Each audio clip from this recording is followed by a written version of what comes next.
Howdy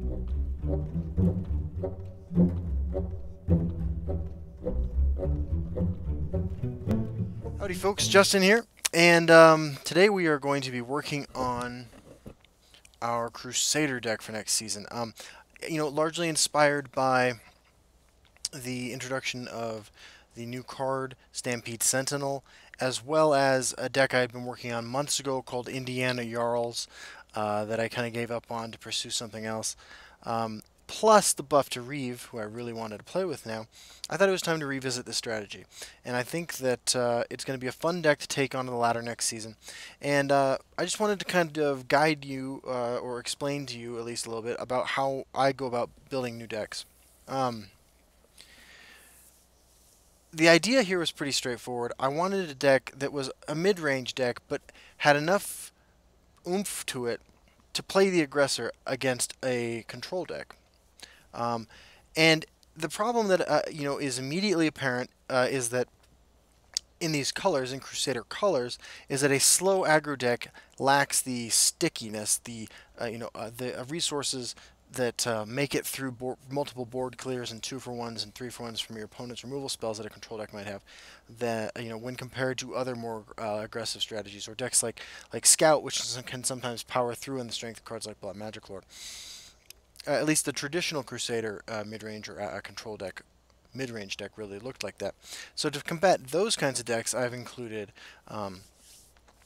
Golden Saint, Triumphant Jarl, Orb of Vermina, and Vigilant Giant, which all act as card advantage, replacing themselves at the very least, or generating multiple bodies with one threat. Additionally, Eastmarch Crusader, which is only a 2 of because it's not the easiest card to trigger necessarily in the early game, although you're running enough early game yourself that knowing you run the card in your deck, it's usually a reasonable idea to break at least one of your opponent's runes early in the game.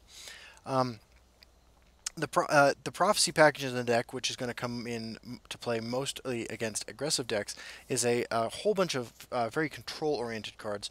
We have the More Cool Gatekeeper, which is at worst a 4/2 guard for for 3 or for free. We have Cloudrest Illusionist, which is a pretty fantastic card in conjunction with Execute if you play it on your turn, but as a Prophecy card can prevent creatures that haven't swung yet from dealing damage. And we also have Loyal Housecarl and Tyr as 4 toughness guard creatures, although Loyal Housecarl of course has some other tricks you can pull with it. And finally Piercing Javelin, just all around great, more very powerful card. As far as our aggressive package goes, the cards that we're going to use to defeat a slower deck, the cards that we're going to use to defeat the more aggressive decks that we face against are the Execute, just general purpose removal spell, but we also have sort of an interesting tact so that our... I'm sorry if you guys hear that cat in the background, that's my apologies. I'm the only one here right now, so nobody can take care of that.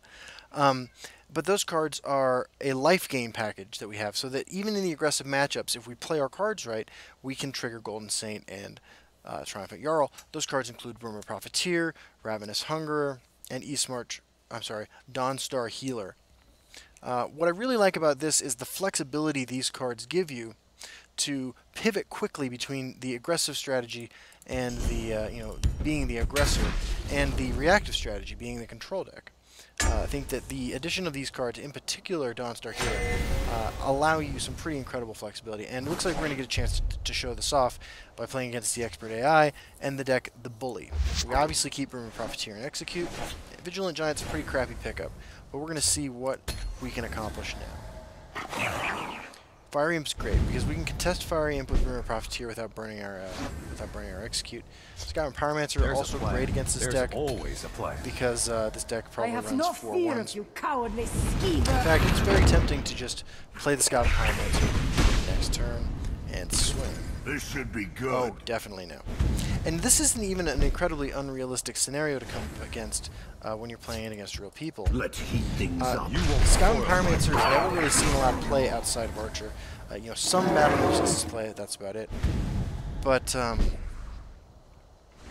it's a really powerful card that people aren't playing around, right? So the fact that you won't foil my plan. I'll kill you where you stand. You can get 3-for-1s like that. Nothing through. That's just kind of a fact. I mean, that's what's going to end up happening. And look at this. I have no fear we were able to seamlessly schemer. into being the aggressor here. Against a mono red deck, like potentially the most aggressive deck in the format. Crumble.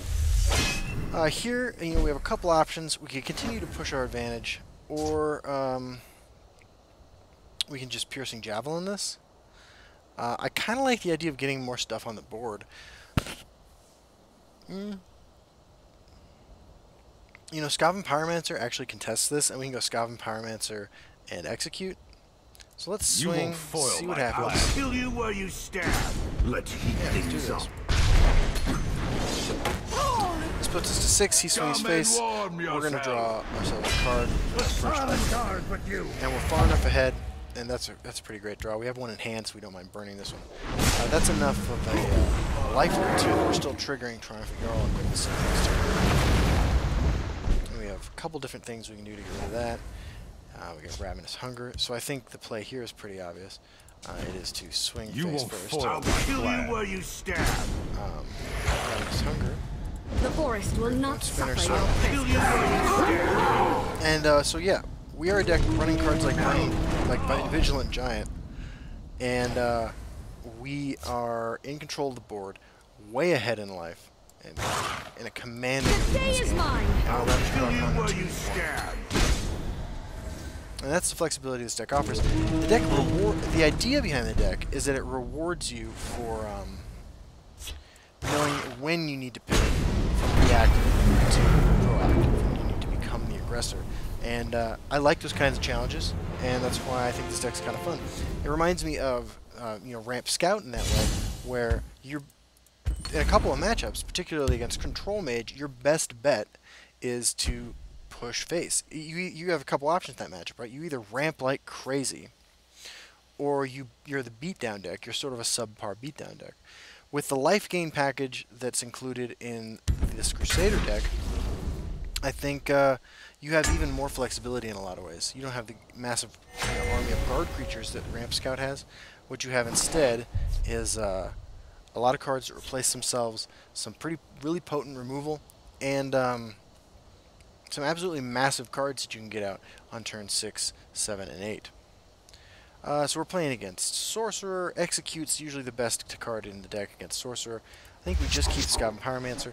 This card can break some early wards, even if it doesn't kill creatures. Deathless Draugr, I don't mind just getting a Deathless Draugr with it. Although Rift Thane is looking real solid.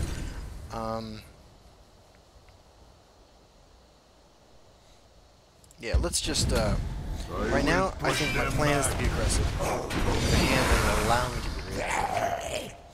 And, we set ourselves up here with a pretty nice play where we get to 2-for-1 our opponent.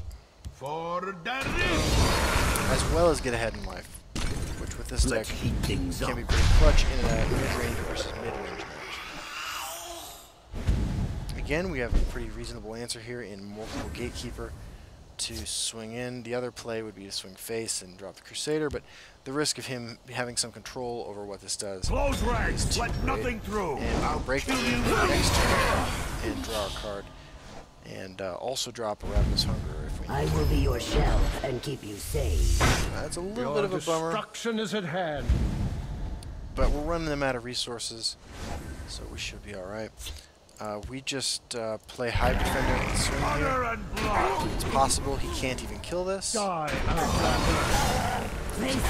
so rolled the lucky numbers there.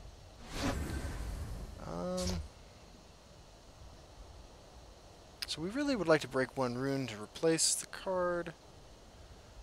Let's just contest this. Like this, hold the rest of our cards. You must be cleansed. Shadowfen Priest, just removing the drain is fine. I'm holding that one a bit. Yeah. I think the play is to swing face. We'll roll, no matter what. Okay. Not the best draw. Our only other play is Skaven Pyromancer, which is not a good play. So we will just pass the turn. The plan being we can test both of these next turn. And that's fine. That's a great target. And I'm drawing some cards, especially like that.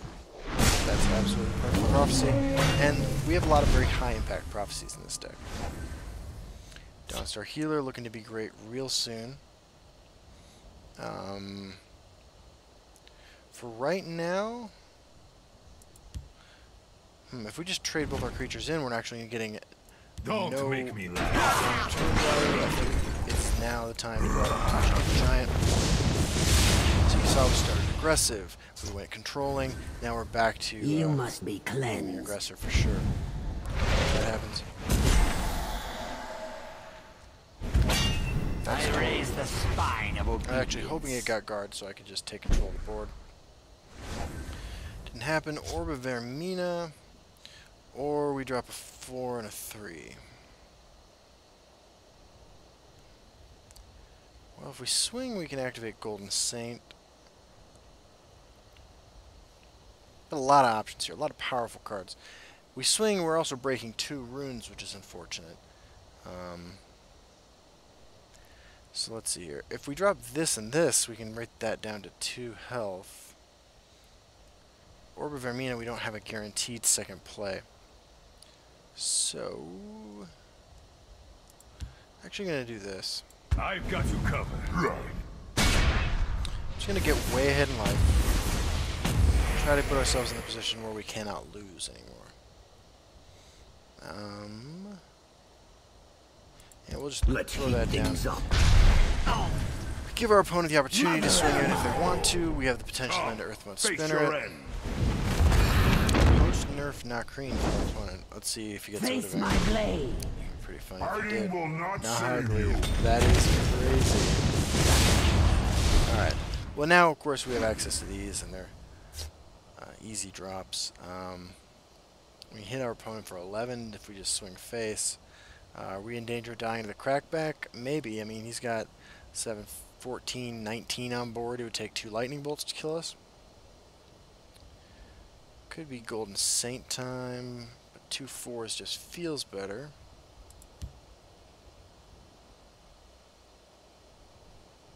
Let me Yeah, let's just play it The safe. forest will not suffer your presence. Let's just do like that. Face my blade. By dawn The and life we dusk, gained is real I nice. move Nice as a shadow. comforting cushion of life we have there. Okay, that's interesting. So we can only hit our opponent for 8 this turn. Again, the deck really completely lacks reach. No lightning bolts, no crushing blows, no charge creatures. That brings us up to 10. I guess this is almost reach, right? But yeah, that's 8. That's only 10. So let's be responsible. Let's play Golden Saint. And The day is mine. let's just remove his board. pain and ecstasy. No matter where this lands, I'm good with it because we got this. And I'm gonna play this here. Close ranks. Let nothing through. Trade, which is fine. I didn't want him trading this into that, getting a dagger and using it for some nefarious purpose. That could be wrong, but. And we got Orb of Vermina. Feel my 6/6. A sword. Stalwart ally is a little frustrating. I will be your shell and keep you safe. Restless Templar. Okay, so the game's going longer. Again, pivoting back and forth between aggro and control. We're going to lay down both of these right here. Always a plan. Gain that life. Grab our Dawnstar Healer. And, yeah, we'll lay down the Dawnstar I've Healer got over you here, too. covered. Pass turn, so we have to swing both in. Oh, he's got the Iron Sword. I forgot about that. Face my blade. But we're still good to go. It's even better for us because he's not getting a life. And now we got a chance to develop our orb. This lane's not real threatening. We have a Golden Saint if we want. Let's see what we grab with this. Say the control deck's Bone Colossus. That is obviously incredibly solid. Yeah, let's just keep playing responsibly. You We're won't so spoil my far life. ahead. And we're basically drawing 2 cards a turn for the next 2 turns. Face my Not blade. concerned. We got lethal on the board here. A little distraction might prove useful. I can see an argument for not using that. 22-22 Fletcher. Sorry, 23-23. Alright. Well, let's swing for 4. Let's play Bone Colossus for the lulls. Let's go over Vermina to see what we got. And yeah, that's, you know, another victory with this deck. So you saw us beat a slow deck, you saw us beat a fast deck. I'm really satisfied with how this is looking against the AI. And I think it's important to play games against casual and the expert AI before you hop on the ladder. That's one of the things I wanted to illustrate with this video. Because, you know, especially with that mono red deck, you know, we saw a bunch of cards that you're going to see on the ladder. In this deck, you saw a handful of cards you're going to see on the ladder. And while the AI does make mistakes, and did make mistakes in these games, people in casual do the same thing. And the broader array of decks that you have a familiarity with beating, the better you are. And playing against the AI gives you a sort of unlimited timer. You know, there's not a minute set for each turn that you can then use to really get intimate with how a deck operates, its weaknesses, its strengths. And that's the sort of thing, you know, you can take the best deck in the format in any game, and unless it's just brokenly powerful, hopping immediately into the competitive arena is not necessarily going to be doing you any favors, because you're likely to just go 0-10 or something like that, because you don't know what you're doing. You know, you're not comfortable with it. And Elder Scrolls Legends is a very well-balanced game. It's got, you know, some cards are more powerful than others, some decks are more powerful than others, some colors are more powerful than others, but it's not to the extent that it's limited enough, I should say, that familiarity with an archetype and familiarity with specific cards, colors, and decks is priceless. So playing a bunch of games against the expert AI is how I start all of my deck building. I give it the highest possible recommendations because it lets you really figure out what your deck does and what cards aren't good. You know, I mean, this is obviously different from the list I posted a couple days ago. I'm not running Priest of the Moons anymore. I added a couple cards that I had seriously considered running Belligerent Giant as a 2-of, and I added the extra Ravenous Hunger. I have the Earthbone Spinner. I sort of culled the crappy cards out of the deck that I was wanted to experiment with, because I experimented with them and they didn't hold up. That said, Orb of Vermina, a card I threw into experiment with, has proven to be quite good in certain matchups. I have played against people in casual. I'm not taking the deck onto the ladder until February 1st, but this is a pretty good indication of what that deck is going to look like when that happens.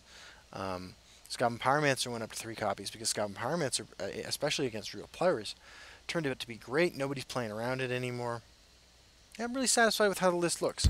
It's just a solid deck. It doesn't do anything particularly flashy, but it has a plan for everything. It has a plan for the slow decks. It has a plan for the fast decks. And if you know how the deck operates and what it's capable of, you know when to pivot from one mode to the other. I think it's got legs. Right now the deck's called Reaving Tyrgo Raving, but you guys have suggested some great names. I'll have the final new name for the deck when I play it on February 1st. So I'll see you all on the ladder, and I hope you're having a great season. Bye-bye.